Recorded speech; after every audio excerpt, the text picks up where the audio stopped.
All right, well, 2025 is upon us. A lot of parents might be looking for answers when it comes to raising your children, might be like a resolution. You should have some goals when it comes to helping out your little ones. Mike Mattoni is here, CEO of Crossroads Health. Good morning to you. Happy New Year. Thanks, Todd. So no shame when it comes to parenting. No shame at all. You know, if it feels hard, it should, because it is hard. And that does not mean you're doing it wrong either, because it feels so hard at times. Yeah. And when you talk about resolutions, I mean, these are things obviously we should be doing from the moment you have children, but there are always ways to get yourself a little more better as a parent.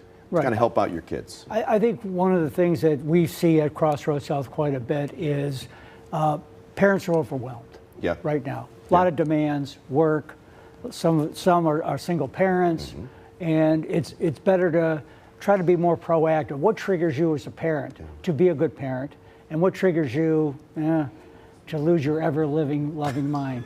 Which happens a lot too. And there's a way to, but you know, as we were talking earlier, you know, we learn stuff from our parents and our grandparents. There's no book, there's nothing to tell you, hey, this is how you handle every particular situation. That's correct. It's we're usually leaning on that either as a rejection of such or an accommodation of such going forward. And I think in this day and age, those parenting techniques back then may not be relevant anymore, especially with social media. Oh, yeah. Access to the internet and such. Kids are different now. They are very different now, and their needs are very different, and therefore parenting will change. So what kind of things can parents do when it comes to maybe changing a mindset, you know, coming from maybe an older school style of thought? Well, one thing they could do is catch your children doing something right. Oh, yeah. You know, we think a lot of times that, oh, good, they're well behaved, or they're not acting out, or they're occupied with their screen time and that. But how about be a little bit more proactive and catching them doing things that are right on point? And that's maybe something that you can practice, and that can become a habit every day, because a lot of times you might see it and you don't recognize it, but if you're building that over time, then that'll become something you probably focus a little bit more on. That's right, because you'll look at the gleam in their eye when they're caught doing something right. I think some of the other things I would suggest for parents to do is to try to spend time, maybe 5 out of 7 days of a week, 10, 15, 20 minutes alone or in small groups if you have multiple children, just focusing on a conversation, an activity together, their school bag, what's in their school bag, what did they bring home. So no distractions and just that time. And that distractions is tough because they're going to want to hop right on a device, or they're going to want to watch a show or something like that. To have that uninterrupted time, it may be even challenging to get now. Oh, it's very challenging to get now, because we get home at the end of the day, we're all tired, we're all exhausted, and all we want is quiet. Right, we need a break too. That's right. But parenting never takes a break.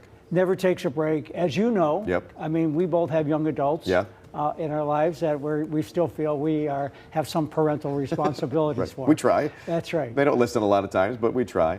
You also talked about just healing.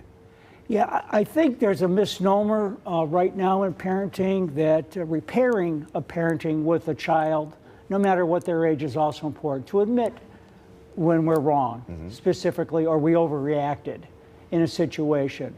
Because really, yelling and demeaning, you know, children or adolescents or young adults really doesn't get us anywhere. A lot of times people may feel that that's the wrong approach, because, well, I don't want to admit that weakness. I don't want to admit that I'm a bad parent to my kid, because then they're going to think of me as a bad parent. Well, listen, you're role modeling. Yeah. Because isn't life one of the more significant parts of life, sometimes repairing things? True, absolutely. Especially in relationships that perhaps have gone off base. And I think it's a great role model for children. So it's actually more of a sign of strength as opposed to a weakness in your own parenting. You're becoming more human as opposed to maybe authoritarian. Right, exactly. And I think the child or the adolescent, you know, may, you know, blow it off, so to speak, but at least they get that attention that you are reflecting on. Yeah, I could have done this better. Because we all have moments in our lives where we think about our parents, and, like, you know, a parent might have said something and you're like, oh, that was pretty significant, even though your parent might not think that was significant at the time, but it rings in our memories. Oh, I can't tell you the amount of times, I'm sure you've had the experience too, when I actually am channeling my dad's voice. This is what he would have said. Right. In this situation. And you gain that wisdom from them. That's right. I mean, and so the main thing I think for parenting today is watch your own triggers. So we are always focused on what we should be doing, with our son or daughter or grandson or daughter. But what are your triggers? As a parent, what sets you off? And be aware of those, and actually, therefore, come up with a plan in order to deal with yourself. Like, for example, why not send yourself to your own room? That's actually not a bad idea. Right. Like, I need a timeout. I need a break from everything. To say to your son or daughter or grandson or daughter, listen, you know what? I need a break right now, but I will be back. Yeah. And then you can deal with it in a better way. Exactly. Yeah. And obviously, professional help is something that a lot of people have a little stigma about as well. But boy, it's such a benefit for the family, because when the parent can heal, like you were saying, then the whole family can too. Well, I just think it takes so much courage to make that phone call, ask that question, could I be doing this better? And maybe I need some outside input. I know you come from a family of teachers. Yep. That's a question teachers would love Yes. to hear from their students' parents. Like, gee, we're struggling a little bit at home with this or that, or what's their input? That is a gift that a teacher would love to have. They say that taking a village, right? Yes. There's always people out there that can help you out. And it doesn't have to be a public thing. You can have a little discreet conversation with somebody, and then you can hopefully address that situation and help out your child. Exactly. One of the other points I'd like to point out for parents is taking care of yourselves emotionally and physically during this time. Right.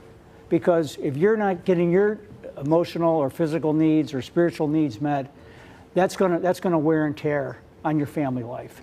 So that's also important to be aware of. Awesome. Mike, thank you so much. Appreciate it. Happy New Year, Train. Thanks for more of that. For more parenting tips in the new year, you can head over to fox8.com. In the meantime, we're going to check in with Scott for a look at the forecast.